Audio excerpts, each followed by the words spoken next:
It is 3 a.m. somewhere in the Persian Gulf. The water is black and flat.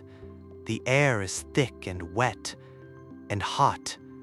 Even at this hour, even in the dark, the Gulf holds its heat like a furnace that never fully cools.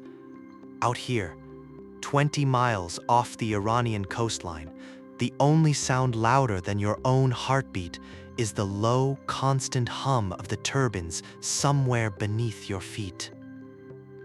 You are standing on the flight deck of the USS Abraham Lincoln, 106,000 tons of American naval supremacy stretching nearly the length of 4 football fields.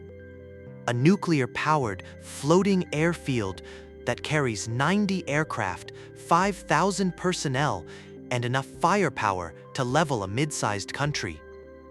This is the crown jewel of the United States Navy, arguably the single most powerful warship ever constructed by any nation in human history. Behind you, arranged in a precise tactical formation that has been rehearsed 10,000 times in simulators and 100 times in these very waters, is your carrier strike group: 2 guided missile destroyers, a guided missile cruiser, a fast attack submarine running silent below the surface, a supply ship trailing at distance. Together, they represent a combined combat capability that no nation on Earth can match in open ocean warfare. And then the radar lights up. Not one contact, not 5, dozens, small contacts, fast contacts, moving in patterns that don't correspond to any commercial vessel profile in the database, maneuvering in ways that no tanker or cargo ship would maneuver. The tactical picture on the screen looks less like a shipping lane and more like a swarm of angry insects converging from 3 directions simultaneously. Iranian Revolutionary Guard Corps speedboats, fiberglass-hulled, radar-evading, running at 50 knots across the black water. Some are armed with rocket-propelled grenades, some carry anti-ship missiles, some may be carrying mines, and some, and this is the thought that every naval commander in these waters has learned to live with, some might be suicide boats, waterborne IEDs, men who have decided that dying for the revolution is worth more than living. The radio crackles on the bridge frequency, a voice, calm, deliberate, carrying the particular cadence of someone who has rehearsed this moment, speaks in clear English. "I am coming to you. You will explode in a few minutes." That message was real. It was transmitted during an incident in January 2008, recorded by the US Navy, and it sent shockwaves through naval command channels that reverberate to this day. The encounter lasted approximately 20 minutes. No shots were fired. No ships were sunk. And yet it was considered serious enough that the chairman of the Joint Chiefs of Staff commented on it publicly. "Welcome to the Strait of Hormuz, the most dangerous 21 miles of water on the planet, the jugular vein of the global economy, the place where the Islamic Republic of Iran has spent 4 decades perfecting the most sophisticated game of geopolitical brinkmanship in the modern world. A game played not with nuclear warheads or ballistic missiles, but with speedboats, sea mines, tanker seizures, and the ever-present, never-quite-executed threat to close a narrow strip of ocean and plunge the global economy into a crisis unlike anything the modern world has seen.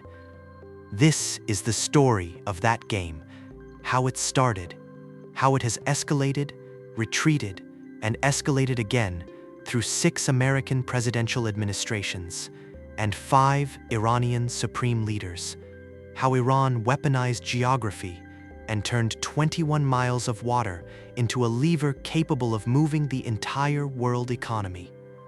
And the single question that every oil trader, every naval commander, every diplomatic back-channel operator, and every government minister from Tokyo to Riyadh to Washington has been asking for 40 years, would Iran actually do it? Stay with me, because the answer is far more complex, far more nuanced, and far more unsettling than anything you will hear on cable news.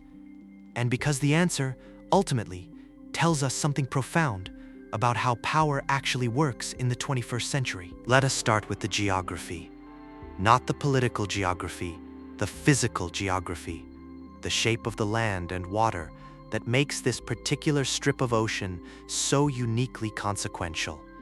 The Persian Gulf is, in geological terms, a relatively young and shallow body of water. It sits in a basin formed between the Arabian Peninsula to the west and south and the Zagros Mountains of Iran to the north and east. At its deepest point, the Gulf reaches only about 90 meters, shallow enough that in the last ice age, when sea levels were dramatically lower, much of it was dry land. At its mouth, where the Gulf narrows before opening into the Gulf of Oman, and beyond that, the Indian Ocean, sits the Strait of Hormuz. At its narrowest navigable point, the strait measures approximately 21 nautical miles across.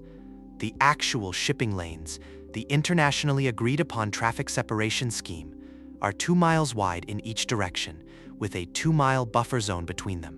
6 miles of prescribed navigable water, that is the thread upon which the global oil economy hangs. Now run your eye along the coastlines of the countries that border the Persian Gulf on the western and southern shores. Saudi Arabia, Kuwait, Iraq, the United Arab Emirates, Qatar, Bahrain. Between them, these nations sit atop the largest concentration of proven petroleum reserves on the planet. Saudi Arabia alone holds approximately 265 billion barrels of proven reserves, roughly 17% of the world's total. The UAE, Kuwait, and Iraq together hold another 300 billion barrels. And every single barrel that those countries want to export to the world, every drop of oil heading for refineries in South Korea, Japan, China, India, Europe, has to pass through the Strait of Hormuz. There is no pipeline that bypasses it entirely. There is no alternate route that can handle the volume. There is only the strait.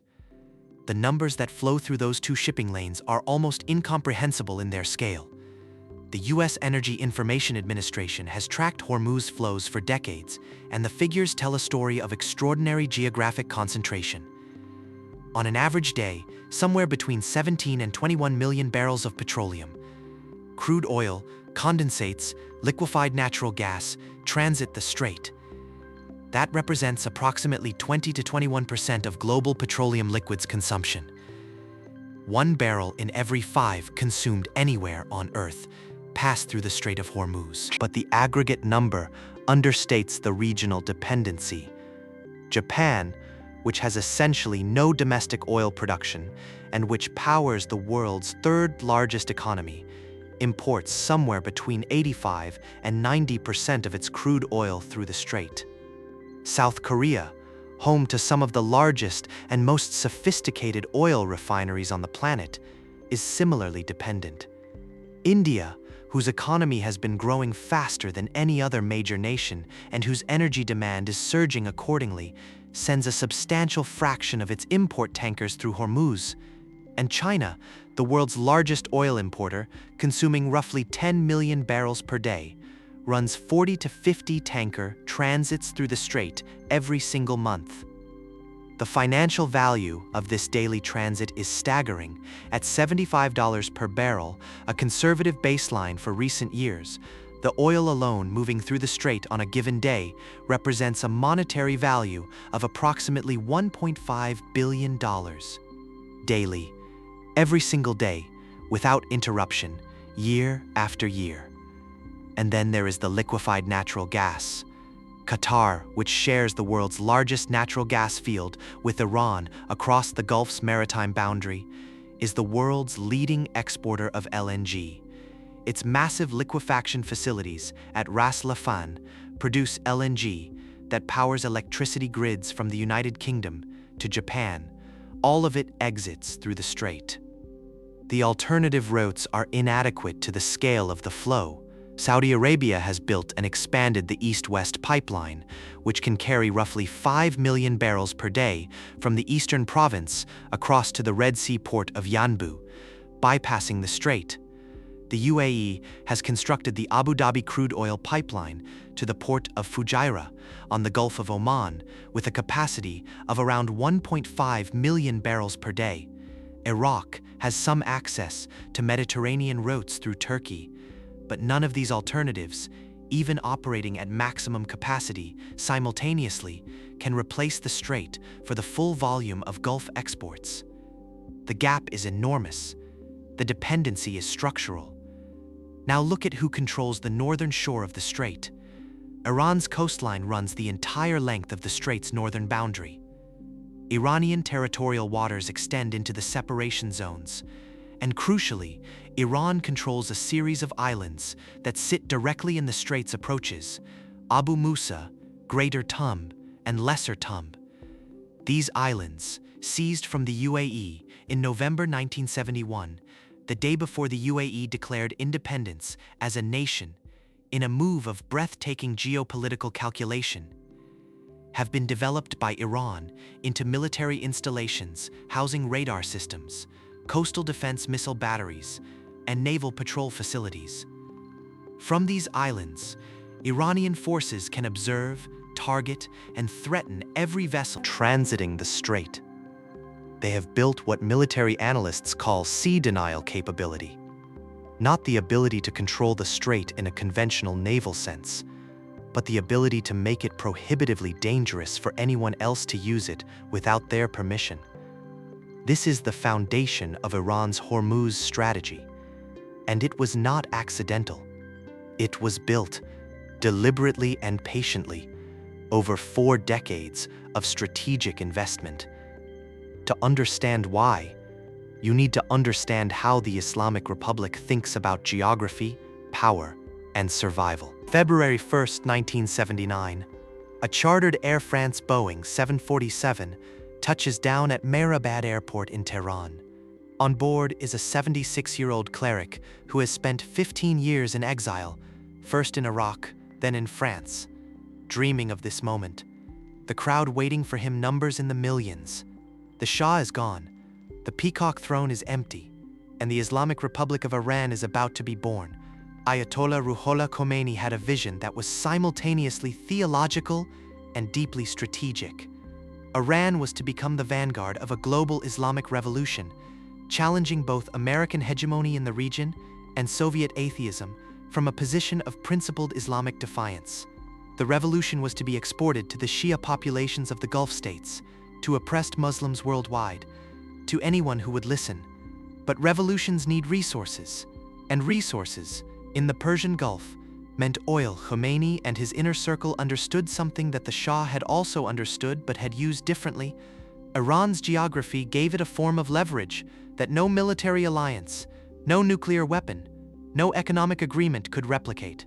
The Strait of Hormuz was Iran's geographic inheritance, a natural choke point that sat at the intersection of Iranian territorial waters and the world's most vital shipping lane.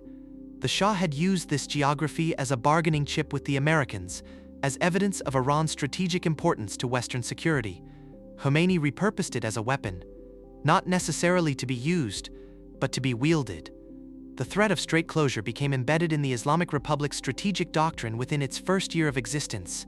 Iranian officials began using language that would become a recurring refrain through every subsequent crisis. We will either sell our oil or no one will. This was not bluster. It was doctrine. And it was credible doctrine because geography backed it up. The November 1979 seizure of the American embassy in Tehran, in which 66 American diplomats were held hostage for 444 days, demonstrated something important about the new Iranian government's strategic calculus. It was willing to accept enormous short-term economic and diplomatic costs in exchange for ideological positioning and domestic political consolidation.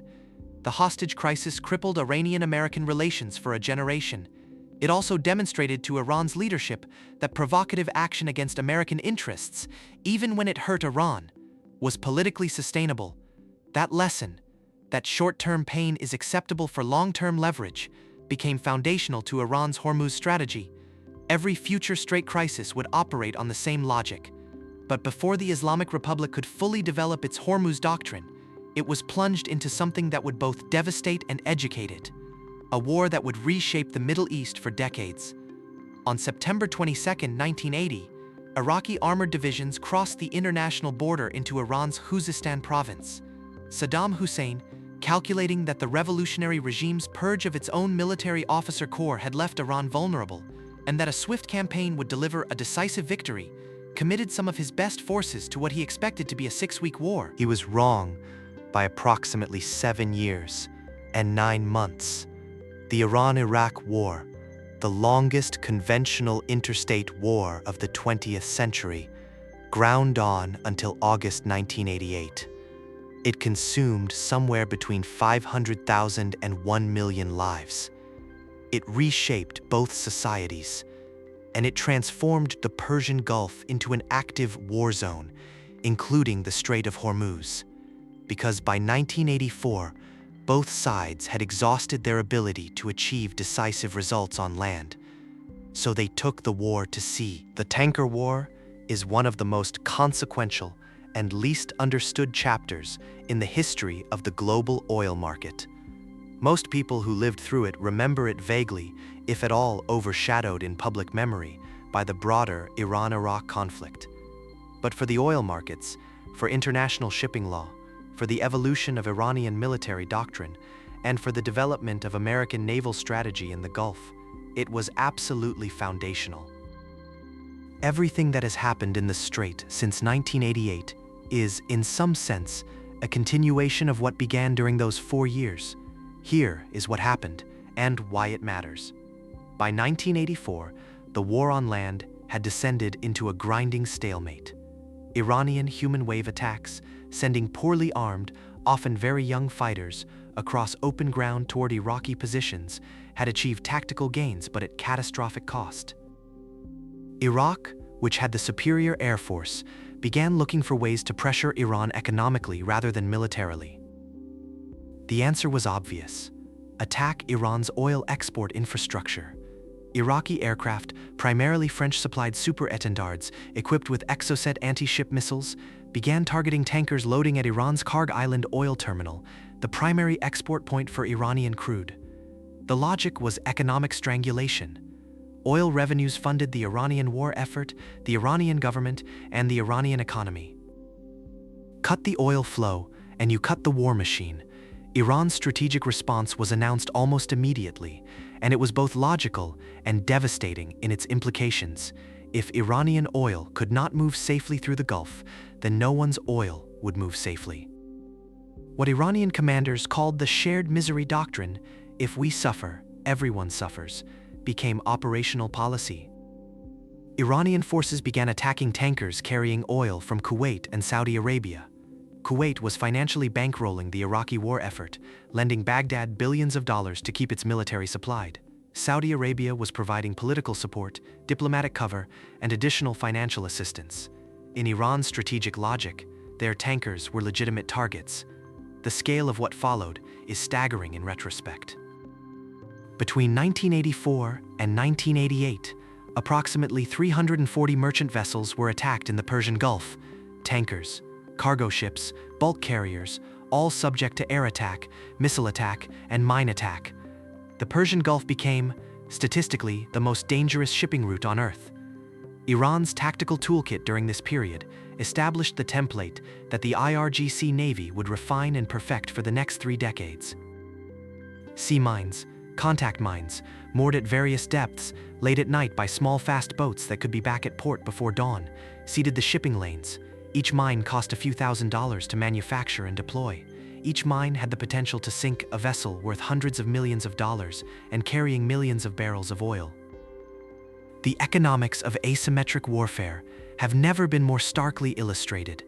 Silkworm anti-ship missile, the HY-2, a Chinese-designed coastal defense weapon with a range of approximately 95 kilometers and a warhead weighing 512 kilograms, were installed at coastal batteries and on the islands Iran controlled in the strait.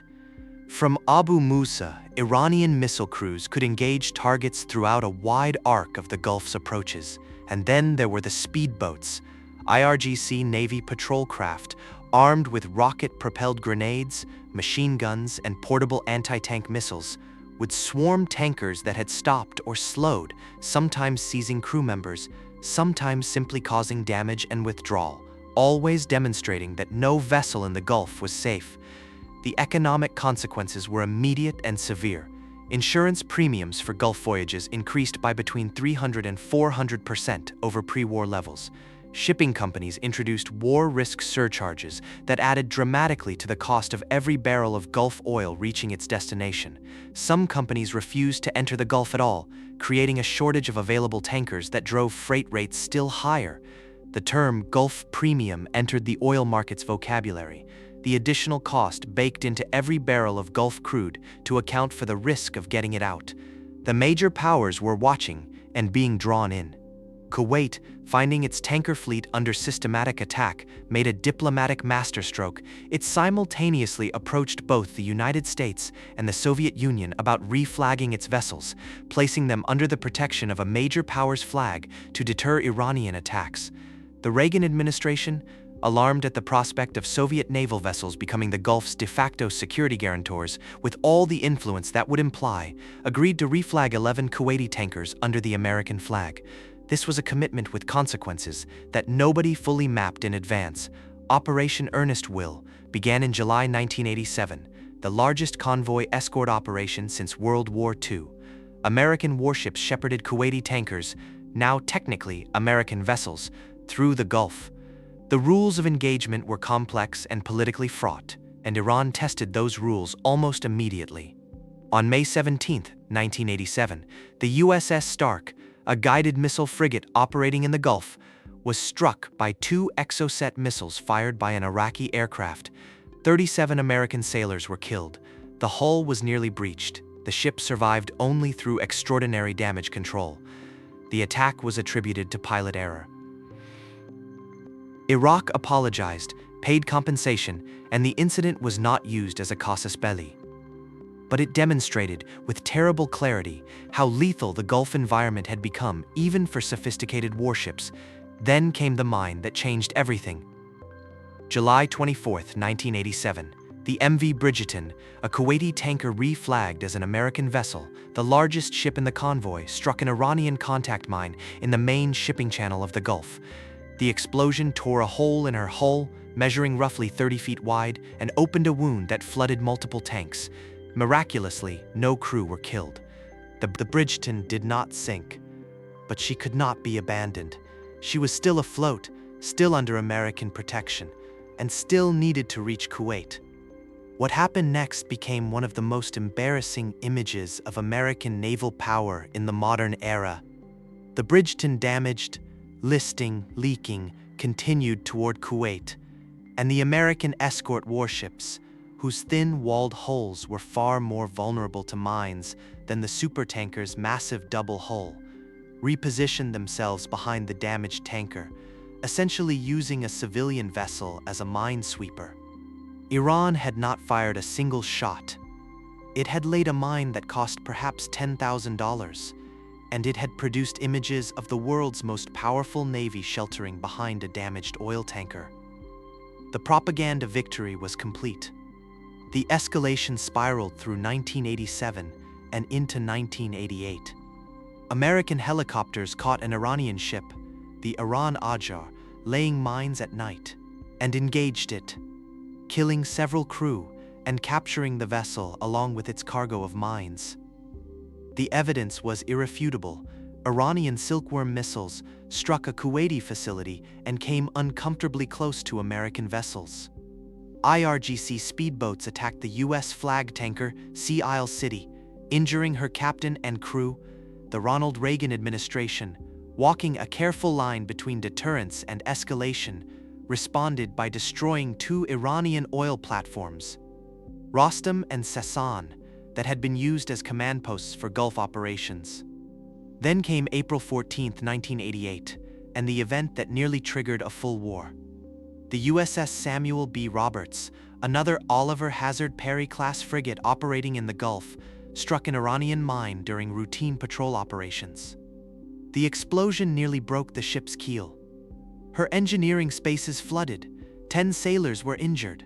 Extraordinary damage control by her crew, flooding compartments, shoring bulkheads, maintaining watertight integrity, kept her afloat.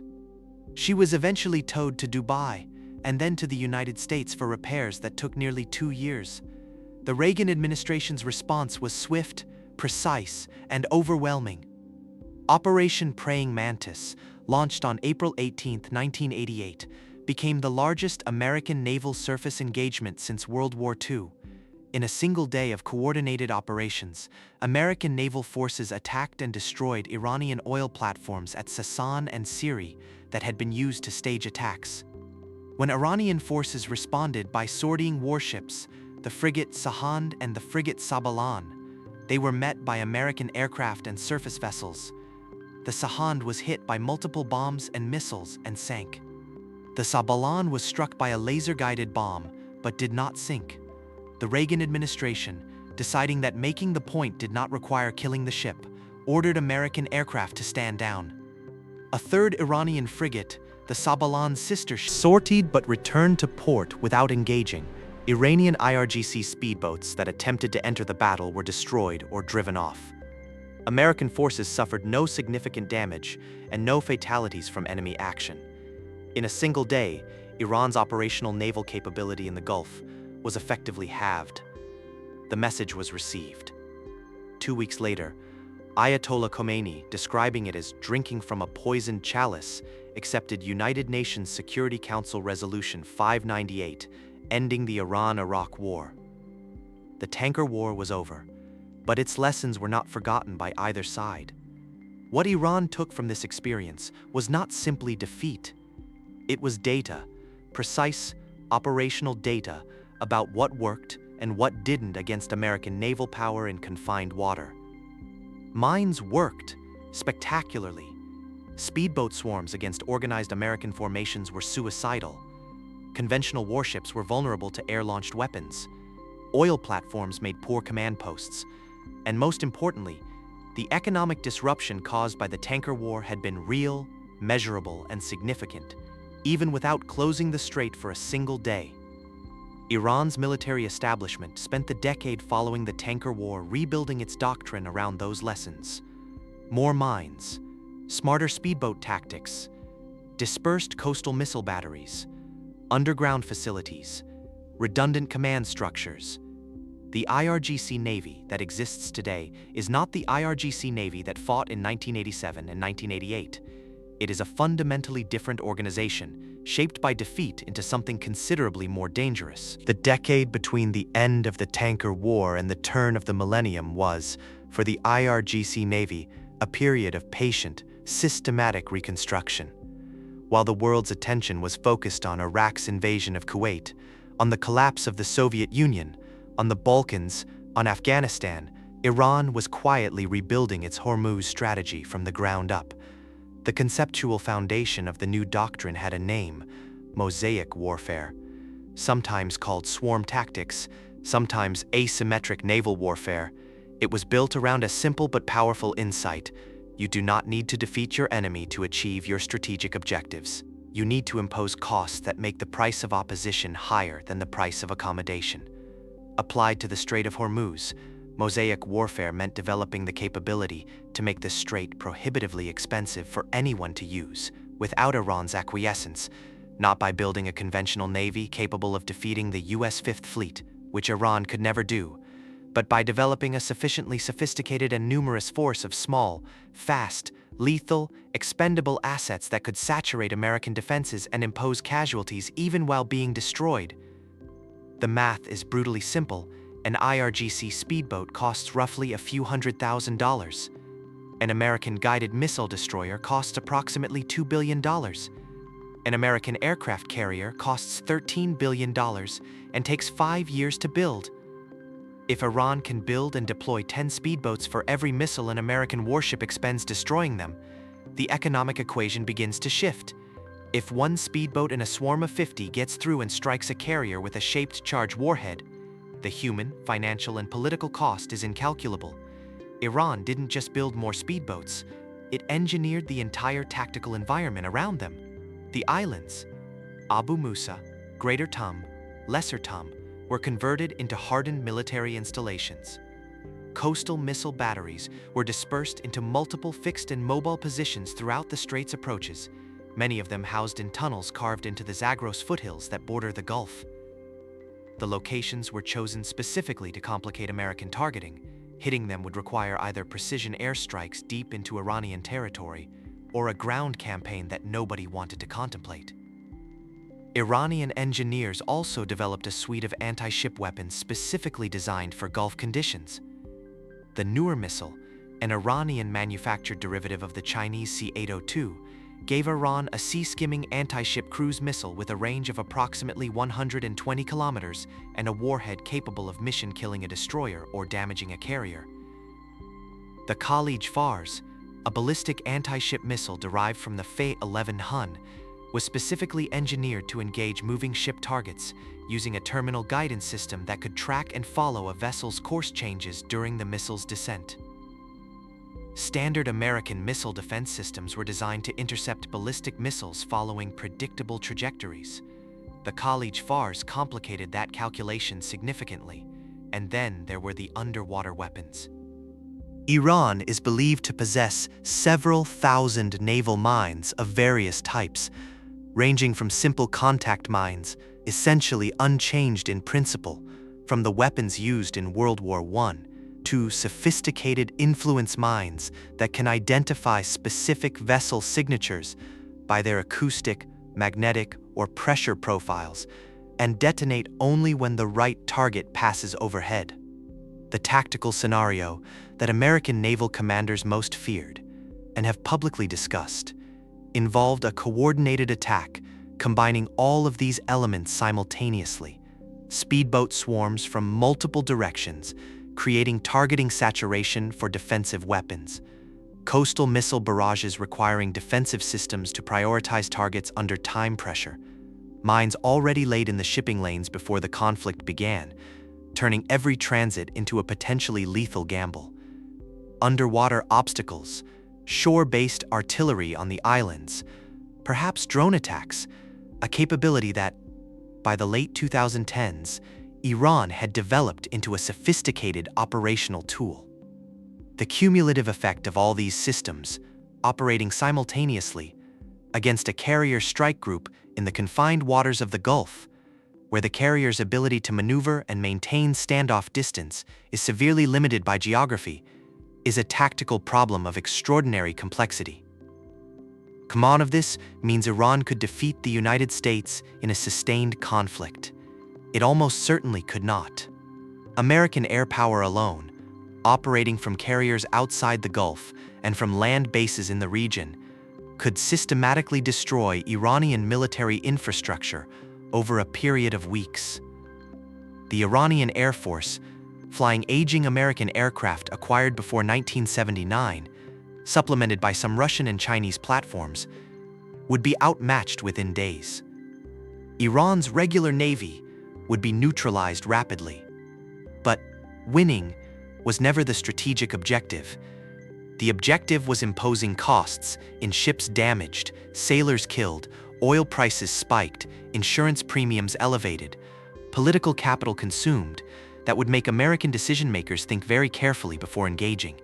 And then came January 2008, and the world got its first real public demonstration of what the new IRGC Navy looked like in operation. January 6, 2008, 3 United States Navy warships, the guided missile cruiser USS Port Royal and the destroyers USS Hopper and USS Ingram, are making a routine northbound transit of the Strait of Hormuz in international waters. The sun has barely risen. Visibility is good. Nothing on radar. Then, from the Iranian side, 5 IRGC speedboats emerge and begin closing at high speed. The boats maneuver aggressively around the American vessels, approaching at distances that naval officers describe as dangerously close, at various points reportedly within 200 meters of the warships.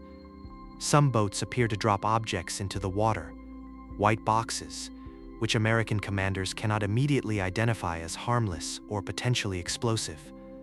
Hostile intent is ambiguous by design. And then the radio transmission arrives, The voice, speaking in accented English on the standard bridge-to-bridge frequency, delivering its ominous message about explosions. The commanding officers of the 3 American warships had, at that moment, to make decisions under conditions of extreme uncertainty and time pressure. Rules of engagement required positive identification of hostile intent before employing weapons. But intent was precisely what could not be confirmed. If the speedboats were armed suicide vessels and commanders waited for certainty, they might be waiting for the explosion. If they fired preemptively and the boats were engaged in a provocation rather than an attack, they would have killed Iranian personnel and handed Tehran a propaganda victory of enormous proportions. This is the dilemma that Iranian military planners had spent years engineering. Not just an operational dilemma, a political and legal dilemma that paralyzes decision-making in precisely the window of time that determines outcomes. The American warships issued warnings. The speedboats eventually turned away. No shots were fired. The incident lasted approximately 20 minutes. The US Navy released footage of the encounter. Iran released its own footage and characterized the incident as routine. Military analysts worldwide spent weeks dissecting the tactical details. The mysterious voice on the radio. Some analysts raised the possibility it had come from a known Gulf region radio provocateur with the colorful nickname the Filipino monkey. Was never definitively attributed. Nay, of that ambiguity mattered strategically. Iran had demonstrated, in real time, broadcast globally, that its speedboat doctrine could create exactly the paralysis it was designed to create. The incident became a case study taught in naval academies and defense colleges around the world. But the 2008 Hormuz incident was, in a sense, a sideshow to the main event that was developing simultaneously, Iran's nuclear program. By 2010, the International Atomic Energy Agency was reporting that Iran had begun enriching uranium to 20%, a significant step toward weapons-grade material, far beyond what civilian power generation requires. The Obama administration, working with European partners through the P5+1 framework and with the United Nations Security Council, was constructing the most comprehensive multilateral sanctions regime ever imposed on a major economy. The sanctions were designed specifically to target Iran's oil sector, the economic foundation of the state. The European Union embargo on Iranian oil purchases, implemented in 2012, removed Iran's primary market. American secondary sanctions threatened any financial institution that processed Iranian oil transactions. The cumulative effect was dramatic. Iranian oil exports, which had stood at approximately 2.5 million barrels per day in 2011, collapsed towards 700,000 barrels per day by late 2012. The Iranian rial lost approximately 80% of its value against the dollar. Inflation surged into the double digits. The economy contracted sharply. Iran's response was to reach for the Hormuz lever. In December 2011, Iranian Vice President Mohammad Reza Rahimi threatened publicly that if Western nations imposed additional oil sanctions, Iran would close the Strait of Hormuz. Iranian naval vessels conducted exercises in the Gulf that included practice mine-laying operations, exercises that were almost certainly intended to be observed by American intelligence satellites. The message was clear: this is not rhetoric. We have the capability and we are practicing using it. The threat name Operation Velayat 90 was itself a statement. Velayat refers to Khomeini's doctrine of Velayat-i Faqih, the guardianship of the Islamic jurist. This was not merely a military exercise. It was a theological claim about the right and the duty of the Islamic Republic to defend itself by any means available. Oil markets reacted immediately and viscerally. Brent crude, which had been trading in the mid-90s per barrel, jumped sharply on each Iranian threat. By early January 2012, with Iranian officials continuing to escalate their rhetoric, and US officials responding with increasingly direct statements about keeping the strait open, oil prices had climbed toward $115 per barrel, a level that, sustained over months, would have imposed significant economic damage on oil importing economies worldwide. The US military responded with unmistakable signals of its own. Admiral Jonathan Greenert, then Chief of Naval Operations, stated categorically that the United States would not permit the strait to be closed, and that American forces had the capability to ensure it remained open. The carrier USS Abraham Lincoln, the same vessel whose name appears repeatedly in Persian Gulf history, was positioned conspicuously in the region, its presence a message written in 100,000 tons of steel. The crisis of 2011-2012 never escalated to kinetic action, but it established something important. The nuclear file and the Hormuz file were not separate issues. They were two aspects of the same strategic confrontation. Iran's ability to threaten the strait gave it leverage in nuclear negotiations. The severity of nuclear sanctions determined Iran's motivation to use that strait threat. The two were inextricably linked, and they would remain so through every subsequent crisis. The 2015 nuclear deal, the Joint Comprehensive Plan of Action, provided a temporary resolution. Iran accepted limitations on its nuclear program in exchange for sanctions relief. Oil exports recovered. The rial stabilized.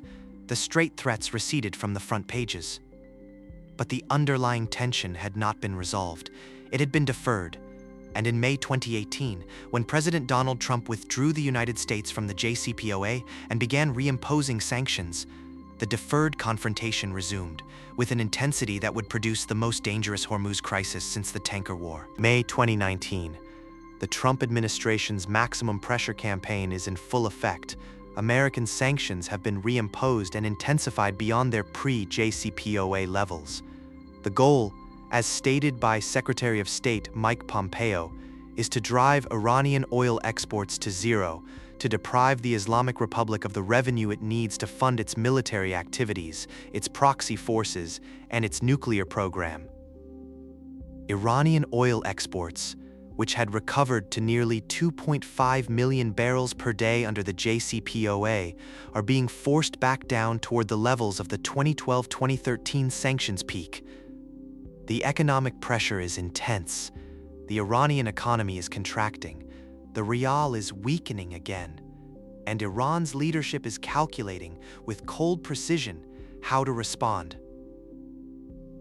The answer they chose was not a frontal confrontation. It was something more sophisticated, more deniable, and in some ways more alarming. A campaign of calibrated violence against the global oil infrastructure, designed to impose costs on the world economy without providing the clean casus belli that would justify American military retaliation. May 12, 2019. The port of Fujairah on the Gulf of Oman coast of the United Arab Emirates, positioned just outside the Strait of Hormuz on its eastern side. 4 commercial tankers are found damaged in the anchorage area. 2 Saudi-flagged vessels, 1 Emirati tanker, and the Norwegian chemical tanker Andrea Victory. Divers who inspect the hulls find evidence of shaped charge explosives, limpet mines, designed to be magnetically attached to a hull below the waterline and detonated remotely or on a timer. The damage is significant but not catastrophic. No crew are killed, no vessel sinks, and no one claims responsibility. The forensic evidence pointed toward Iranian involvement. The mines appeared to have been attached by teams operating from small boats at night, a capability consistent with IRGC naval special operations units. American officials stated that intelligence assessments pointed to Iran with high confidence. Iran denied everything. The carefully constructed deniability was itself the message. We can do this to you, and you cannot prove it was us, and therefore you cannot justify retaliating. Then it escalated. June 13, 2019. The Gulf of Oman, several dozen miles from the strait. 2 more tankers are attacked. The Norwegian Front Altair, carrying naphtha, and the Japanese Kokuka Courageous, carrying methanol. The Front Altair is struck multiple times and catches fire. An orange column of flame and black smoke visible for miles across the flat Gulf water. The Kokuka Courageous reports a flying object, possibly a rocket, possibly a drone, striking her hull, followed by an explosion. 21 crew members from the Kokuka Courageous are rescued by a nearby vessel. The remaining crew, along with those from the front Altair, are picked up by the Iranian destroyer Iris Hamadan and taken to the Iranian port of Bandar Abbas.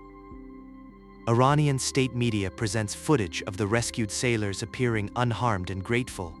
It is a deliberately constructed image, Iran as the rescuer, not the attacker. The United States released video footage it said showed an Iranian IRGC Navy patrol boat pulling alongside the Kukuka Courageous and removing an unexploded limpet mine from her hull, apparently an attempt to recover evidence before it could be examined by international investigators. The footage is grainy but compelling. Iran characterized it as fabricated. German and British officials, after reviewing the American evidence, expressed cautious agreement with Washington's assessment. Most independent analysts found the attribution plausible. The oil market absorbed the tanker attacks with nervousness, but not panic. Brent crude jumped approximately 4% on the day of the June attacks, a significant single-day move, but not the kind of catastrophic price spike that a straight closure would produce. Insurance premiums for Gulf voyages began climbing, in some cases reaching 10 times pre-crisis levels for specific routes. The market was pricing fear, not catastrophe. But the fear was real, and it was spreading. June 20th, 2019. An American RQ-4A Global Hawk, one of the most sophisticated unmanned surveillance aircraft in the world, a platform roughly the size of a regional airliner with a wingspan of over 40 meters and a price tag approaching $130 million, is shot down over the Strait of Hormuz by an Iranian surface-to-air missile. Iran claims the drone was operating in Iranian airspace over Iranian territorial waters. The United States states categorically that it was in international airspace over international waters. The drone's flight data, according to American officials, supports the American position. The world's eyes snapped back to the strait. President Trump authorized retaliatory strikes against 3 Iranian radar and missile installation targets. Aircraft were in the air. Ships were in position. The strike packages were ready to execute.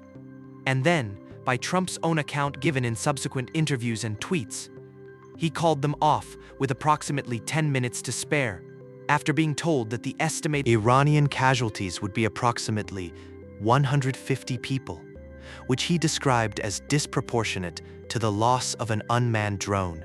10 minutes. The margin between a regional war and a continued standoff was, on that night, approximately 10 minutes and the judgment of one person. Iran understood what had happened. It had shot down a $130 million American asset and absorbed no retaliation. The strategic lesson was noted. July 4th, 2019. British Royal Marines and Gibraltar authorities, acting on American intelligence, seized the Iranian supertanker Grace 1 in the waters off Gibraltar. The vessel is carrying approximately 2.1 million barrels of Iranian crude oil, allegedly bound for Syria in violation of European Union sanctions against the Assad government. The seizure is legally complex. Gibraltar is a British overseas territory, the vessel is Iranian-flagged, and the sanctions being enforced are EU sanctions that the UK, at that moment still an EU member, has an obligation to uphold. Iran's reaction is immediate and furious. Senior officials threaten reciprocal seizure of a British vessel. The IRGC warns that it will respond proportionally. British naval vessels in the Gulf go to heightened alert status.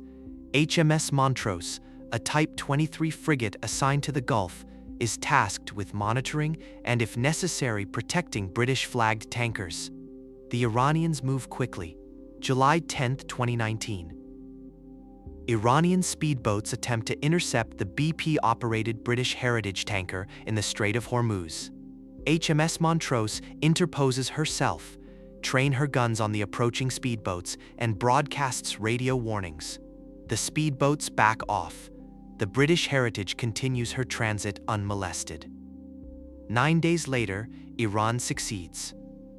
July 19, 2019. The British-flagged, Swedish-owned Stena Impero, 30,000 tons, 23 crew members from India, Russia, Latvia, and the Philippines, is transiting the strait in the northbound lane when IRGC forces board her.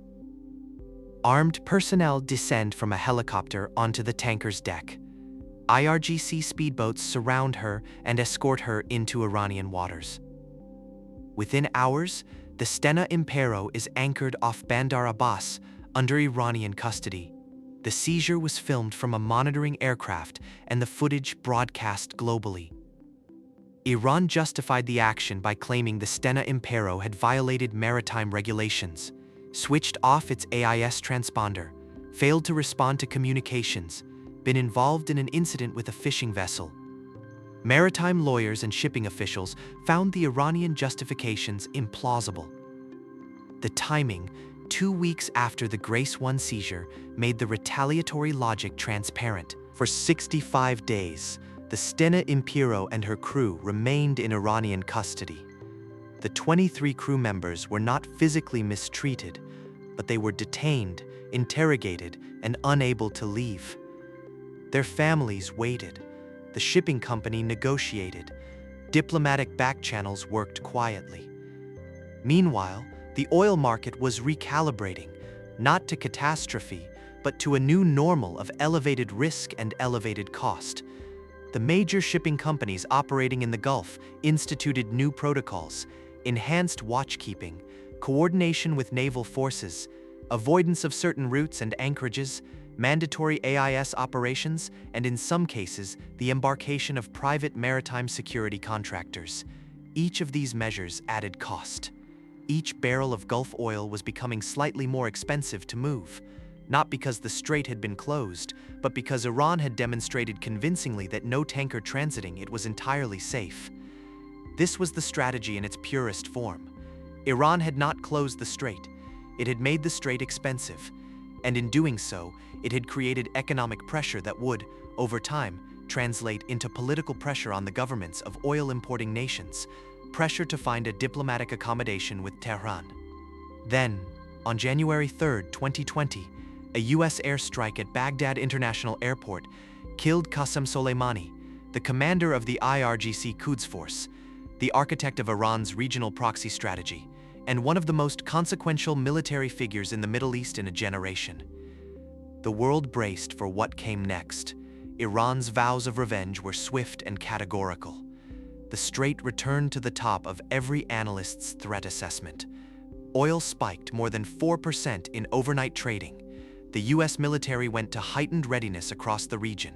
Iran's formal response: ballistic missile strikes against Iraqi bases housing American forces caused no American fatalities, though dozens of troops suffered traumatic brain injuries. It was, in retrospect, a calibrated response, substantial enough to demonstrate that Iran had acted, not so destructive as to cross the threshold that would trigger a devastating American counterattack.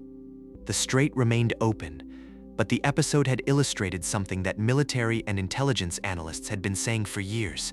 The distance between the strait remaining open and the strait being closed is a matter of decisions made under conditions of extreme pressure, incomplete information, and escalatory dynamics that can move faster than deliberate decision-making can track. To truly understand the Hormuz equation, you need to get inside the tactical reality, not the press releases, not the statements from officials on both sides managing public perception, the actual military geometry of what a straight confrontation would look like and what it would cost. Start with the Iranian order of battle. The IRGC Navy is not a conventional naval force. It operates under a separate command structure from the regular Iranian Navy. The Artish, with its own chain of command running directly up to the Supreme Leader's office. It has its own budget, its own procurement, its own intelligence apparatus, and its own doctrine. Its commanders were shaped by the tanker war, by 2 decades of studying American naval operations in the Gulf, by every publicly available document and classified assessment they have been able to obtain about how American carrier strike groups operate. The IRGC Navy's primary inventory of fast attack craft numbers in the hundreds estimates vary, but most serious assessments put the number of operational speedboats and fast patrol craft above 300, possibly significantly higher. They are distributed among numerous coastal bases throughout the Iranian Gulf coastline and on the islands in the strait. They are maintained at high readiness levels. Their crews train constantly. The tactical problem they pose for an American carrier strike group is not simple. Consider the layers of a carrier's defensive system. At the outermost ring, perhaps 100 nautical miles and beyond, carrier-based aircraft, either FD-18s or F-35Cs, can identify and engage surface threats before they come into missile range of the surface group. Airborne early warning aircraft, like the E-2D Hawk-A, extend the radar horizon dramatically. This outer ring is extremely effective against conventional surface threats.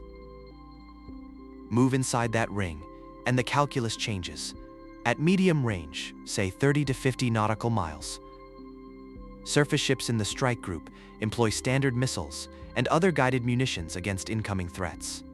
These systems are highly effective against individual targets or small numbers of targets following predictable profiles. At close range, inside 10 nautical miles, ships rely on their close-in weapon systems, primarily the Phalanx CIWS, a radar-guided 20mm rotary cannon firing 4,500 rounds per minute and capable of engaging targets automatically without human intervention in the loop. The Phalanx is the last line of defense before physical impact. Every single layer of this system has a saturation threshold. There is a maximum number of targets it can track and engage simultaneously. The IRGC's swarm doctrine is precisely engineered to exceed those thresholds, to present so many simultaneous threats, approaching from so many different vectors, carrying different weapons loads, and following unpredictable maneuver patterns, that the defensive system's cognitive and mechanical capacity is overwhelmed. The individual speedboats are easy to kill. The swarm, properly executed, is not. And behind the swarm are the missiles, Iranian coastal defense batteries, dispersed and hardened along hundreds of miles of Gulf coastline, can engage naval targets throughout the Strait and the upper Gulf. The Noor anti-ship cruise missile flies at near sea surface altitude, below the radar horizon of many ship-based sensors, until it is dangerously close. The Khalij Fars ballistic anti-ship missile descends at steep angles that complicate the geometry of intercept. American naval forces have studied these threats intensively and have developed countermeasures. But countermeasures have limitations, and the offensive capabilities are being continuously upgraded. Then, there are the mines. The mine is the great equalizer of naval warfare. A naval mine costs perhaps a few $1,000s. A purpose-built mine-hunting vessel costs tens of millions. A minefield in the Strait would require a comprehensive mine clearance operation before commercial shipping could resume an operation conducted under fire, in confined waters, against an adversary with the ability to reseed cleared areas. The U.S. Navy maintains mine countermeasures vessels specifically assigned to the Fifth Fleet. These slow, carefully operated ships use sonar, remotely operated vehicles, and trained divers to locate and neutralize mines. In benign conditions, a single MCM vessel can sweep a limited area per day. In contested conditions, under fire from shore batteries, harassed by speedboats, subject to air attack, the rate drops dramatically.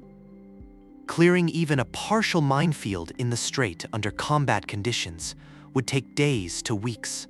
During those days and weeks, no commercial tanker would transit the Strait, not one. Now apply that timeline to the oil market. The International Energy Agency coordinates emergency petroleum reserves among its member nations. The United States Strategic Petroleum Reserve holds approximately 350 to 400 million barrels, roughly 17 to 20 days of total U.S. petroleum consumption. Other IEA member nations hold additional reserves. In a genuine strait closure, these reserves would be released into the market to buffer the shock. But markets do not wait for rational policy responses. Markets move on expectations and on fear, often faster than institutions can respond. On the day a credible strait closure became operational reality, Brent crude would move. The question is how far, and how fast? Analysts at major investment banks and at government energy agencies have modeled strait closure scenarios extensively. Their projections vary, but the range of estimates for sustained closure, defined as more than a week, is consistently alarming. Oil prices in the range of $150 to $250 per barrel, compared to recent normal levels of $70 to $90. At $200 per barrel, the economic mathematics become genuinely catastrophic. Airlines, which operate on thin margins and whose fuel costs represent a quarter to a third of operating expenses, would face immediate liquidity crises. Many would suspend or dramatically curtail operations within days. The global aviation network, which moves 1 billion passengers per year and connects the global economy in ways that go far beyond tourism, would partially collapse. Trucking, which moves the vast majority of goods within economies, would become dramatically more expensive. The cost of transporting food, manufactured goods, construction materials, and everything else would spike, feeding inflation throughout the supply chain.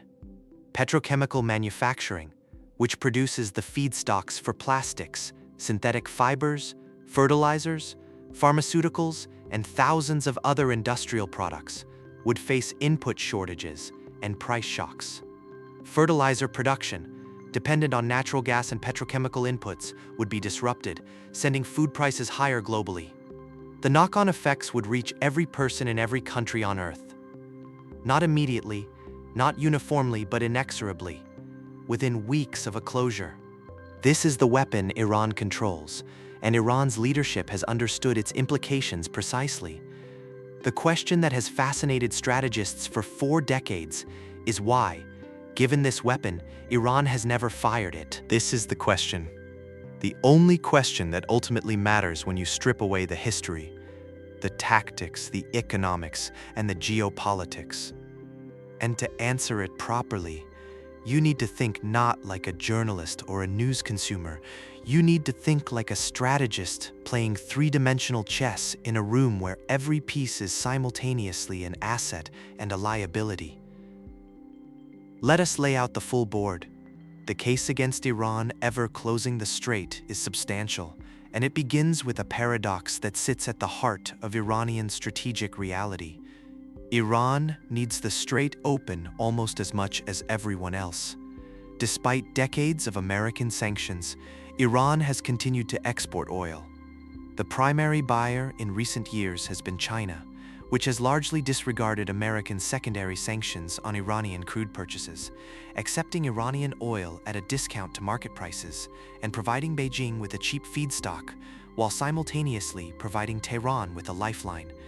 At various points in the early 2020s, Iranian oil exports to China exceeded 1 million barrels per day, a flow of revenue that keeps the Iranian government functional, the IRGC funded, and the social contract of the Islamic Republic barely intact.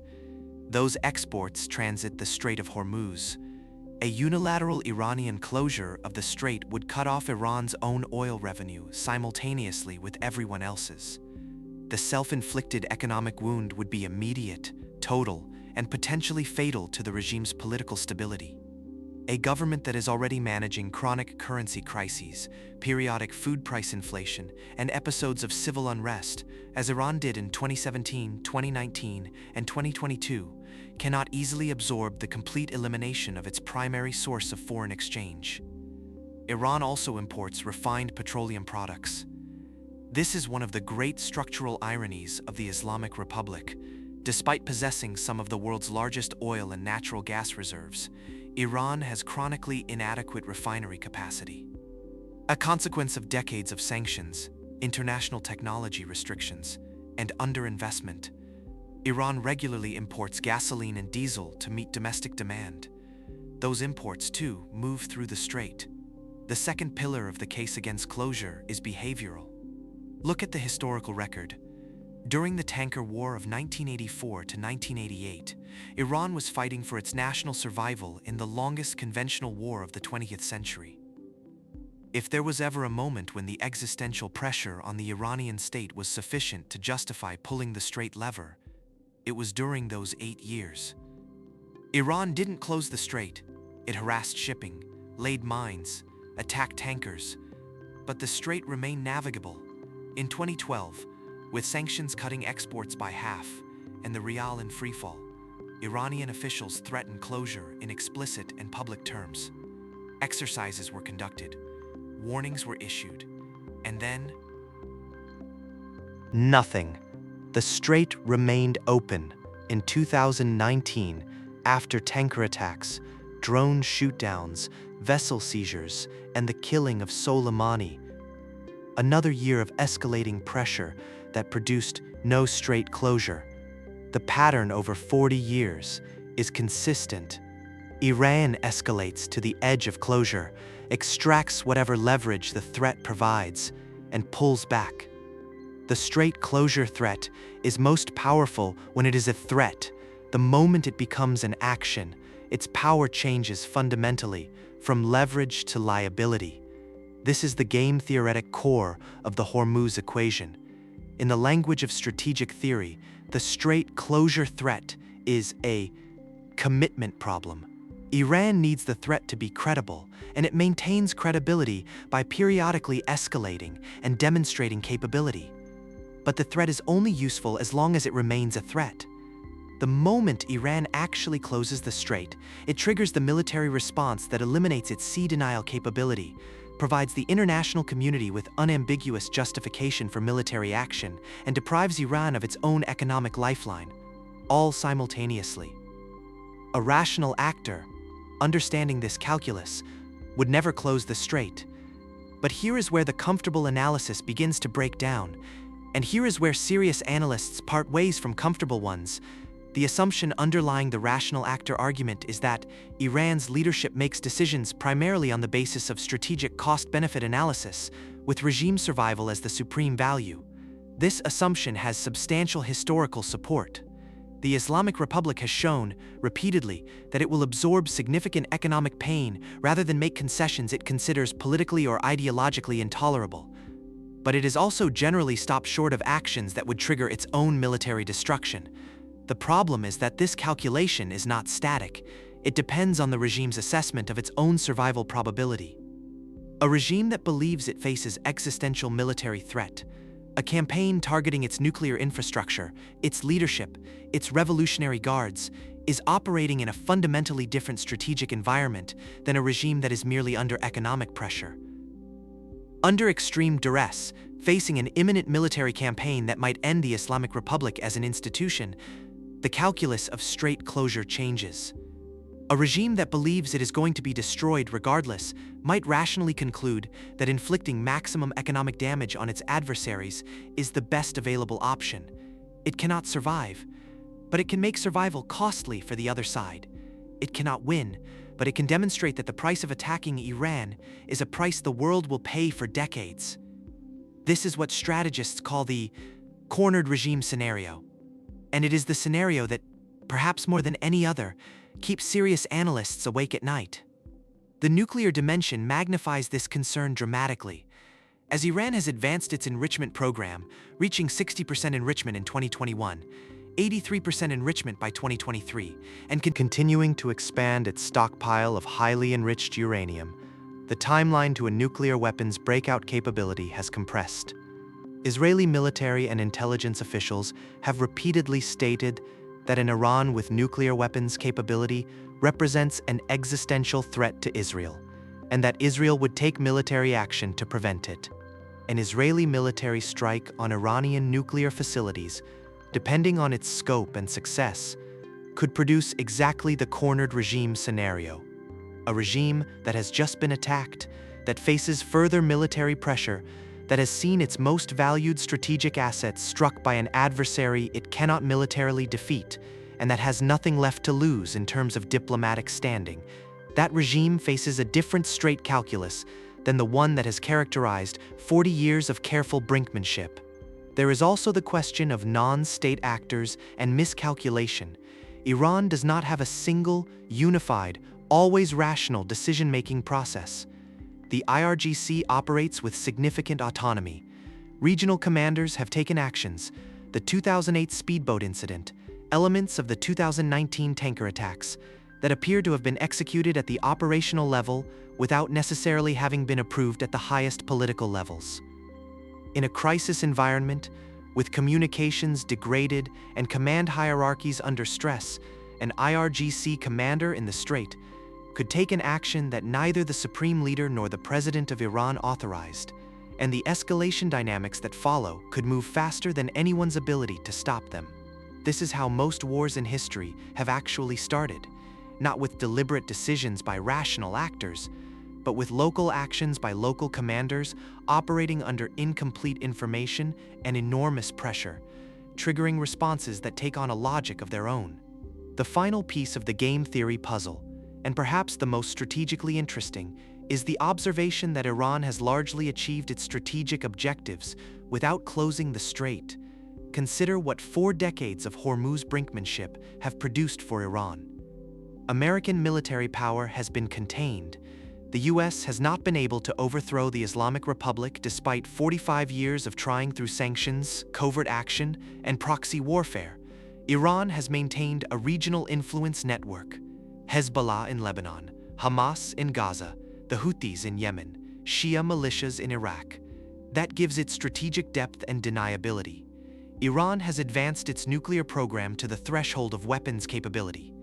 And it has done all of this while absorbing economic pressure that would have collapsed most governments. The Strait has been central to that achievement, not because Iran closed it, because Iran never had to. No analysis of the Strait of Hormuz is complete without examining the other players on the board, because Iran and the United States are not the only actors whose calculations shape the Strait's future. Saudi Arabia's relationship with the Strait is one of profound dependency and considerable anxiety. The kingdom exports approximately 6 to 7 million barrels per day, the vast majority of it through the Strait. Saudi Aramco, the company that is, in terms of profits, arguably the most valuable enterprise on Earth, is entirely dependent on Hormuz's access to reach global markets. The East-West pipeline, which provides a partial strait bypass to the Red Sea, has a maximum capacity of roughly 5 million barrels per day and has not consistently operated at that level. Even at full capacity, it cannot handle Saudi Arabia's full export volume. Saudi Arabia has invested enormously in its military relationship with the United States specifically to ensure that the strait remains open. The U.S. Fifth Fleet's headquarters in Bahrain, the American air bases throughout the Gulf Cooperation Council states, the arms sales and security guarantees that bind American power to Gulf stability. All of this represents Saudi Arabia's answer to the Hormuz problem. But it is an answer that requires American commitment to remain credible, and American commitment has periodically seemed less than absolute. The Trump administration's September 2019 response to the Houthi Iranian attack on Saudi Aramco's Abqaiq and Khurais facilities, which temporarily knocked out approximately 5% of global oil supply, was widely seen in Riyadh as insufficient. American officials declined to attribute the attack definitively to Iran or to respond militarily. Saudi Arabia drew conclusions about the reliability of American security guarantees that have shaped its strategic calculations ever since, including its subsequent decisions to engage diplomatically with Beijing and to normalize relations with Tehran in the Chinese-brokered 2023 agreement. A Saudi Arabia that is less certain of American military backing is a Saudi Arabia that must find other ways to manage the Iranian threat, including, potentially, through accommodation. The 2023 Iran-Saudi Normalization Agreement, brokered by China in a diplomatic intervention that surprised many Western analysts, suggested that the Gulf states were hedging their bets between American security guarantees and Chinese diplomatic engagement. China's stake in the strait has grown continuously as its economy has expanded and its oil import dependence has increased. China is now the world's largest oil importer, consuming approximately 10 million barrels per day, and importing a substantial fraction of that through the strait. Chinese strategic planners have long identified Hormuz as a critical vulnerability, a choke point they cannot control, and over which they have limited ability to project military power.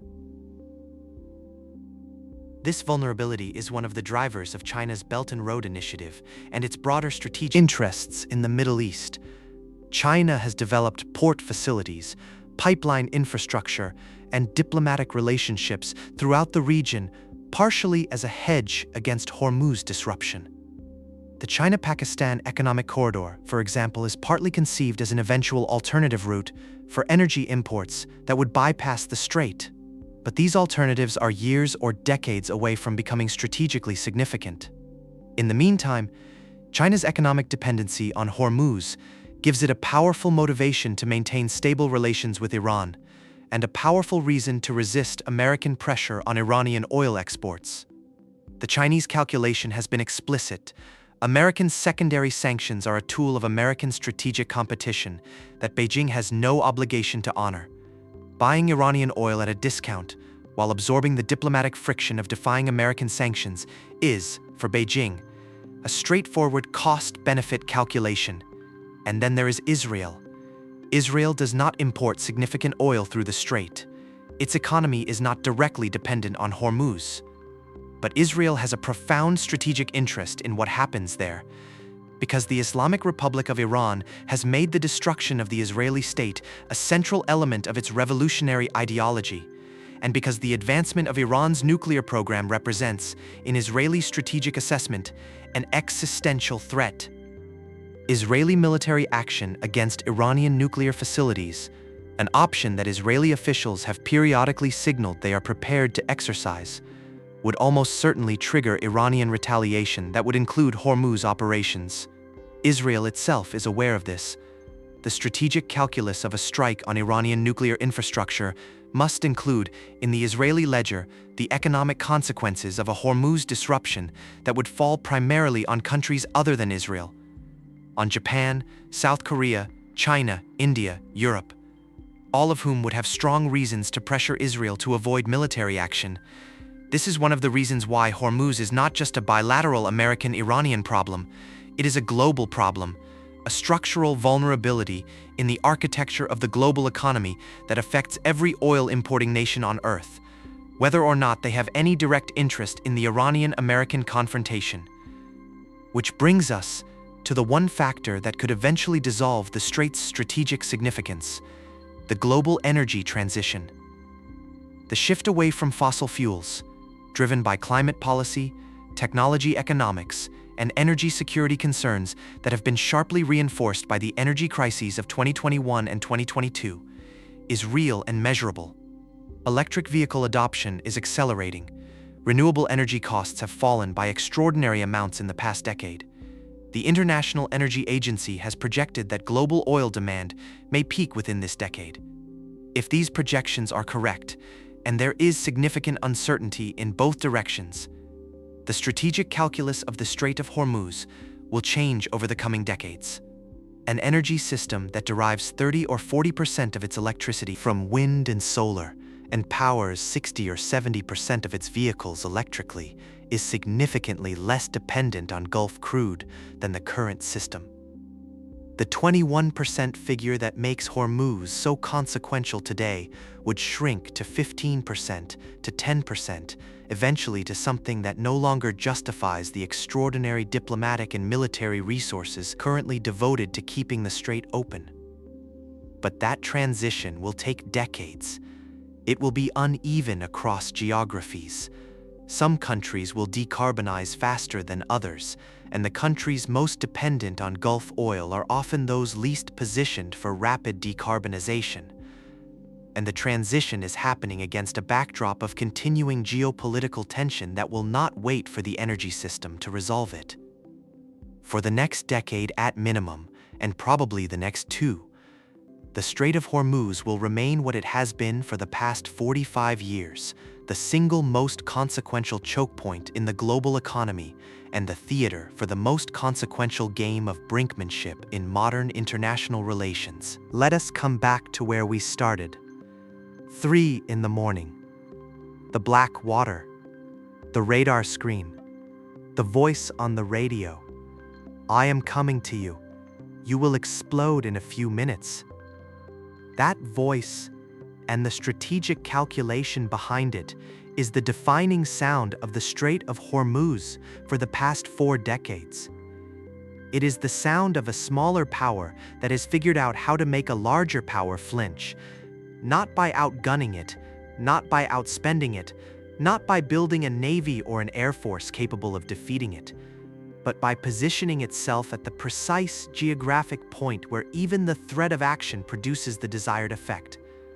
The Strait of Hormuz has never been closed, not for a day, not for an hour.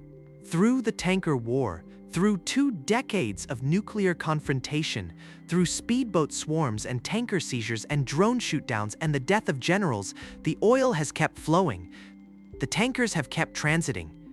The 21% has kept moving through those 2 shipping lanes. But the near misses have been closer than the public record suggests.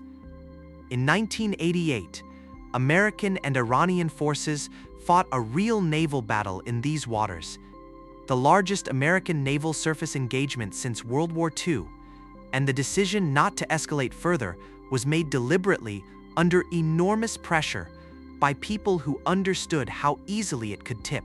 In 2019, American retaliatory strikes were called off with 10 minutes to spare.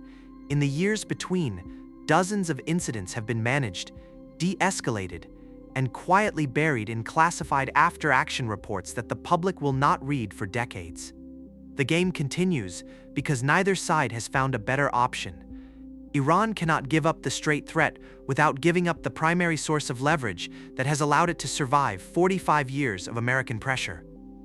The United States cannot withdraw from the Gulf without abandoning the security architecture that underpins its alliances with Japan, South Korea, Saudi Arabia, and the broader Gulf Cooperation Council. The oil-importing nations of Asia cannot reduce their strait dependency faster than the energy transition proceeds, and the Islamic Republic cannot resolve its fundamental strategic dilemma. It needs the oil revenue that strait access provides, and it needs the strait threat that strait geography provides, and those 2 needs are in permanent tension. What the game theory tells us, and what the history confirms, is that the strait is most valuable to Iran as a loaded gun that is never fired. The moment Iran fires it, it loses the gun. It triggers the military response that clears Iranian coastal defenses. It provides the international community with unambiguous justification for action. It cuts off its own revenue, and it demonstrates, catastrophically, that the Islamic Republic is willing to destroy the global economy in its own defense, which would be the end of any possibility of international accommodation. So Iran keeps the gun loaded, keeps pointing it at the world, keeps reminding everyone that it knows how to use it, and keeps calculating with every new crisis, every new sanctions package, every new confrontation, whether today is the day when firing it makes more sense than keeping it holstered. So far, the answer has always been no. For 45 years, the answer has been no. The question that keeps serious analysts, naval commanders, oil traders, and government ministers from sleeping soundly is not whether Iran will close the strait next month or next year. It is whether the conditions that have made no the rational answer will persist. Whether a new crisis, a military strike on Iranian nuclear facilities, a political implosion within the Islamic Republic, an IRGC commander who makes a decision that escalates faster than anyone intended, will change the calculation in ways that 4 decades of carefully managed brinkmanship have so far avoided. The Strait of Hormuz, 21 miles of water, 21% of the world's oil, 45 years of the most consequential game of chicken in modern history, and somewhere off the coast of Abu Musa Island, right now, tonight, IRGC speedboats are idling in the dark water. Crews are watching the radar screens, commanders are reading their orders, and the gun, as it has been for 4 decades, is loaded. It is pointed at the world, and everyone is hoping that no one pulls the trigger. If this video gave you something to think about, hit subscribe and turn on notifications, because this channel is going to keep going deep on the stories behind the headlines. The Strait of Hormuz is one thread in a much larger tapestry of power, energy, and conflict that shapes every aspect of the world we live in. We are going to keep pulling those threads. And if you know something about this story that we missed, if you have served in these waters, worked in Gulf energy markets, or have expertise in Iranian strategic affairs, drop it in the comments. The best analysis always comes from people who have been inside these systems, not just watching them from the outside. The strait is open, for now. See you next time.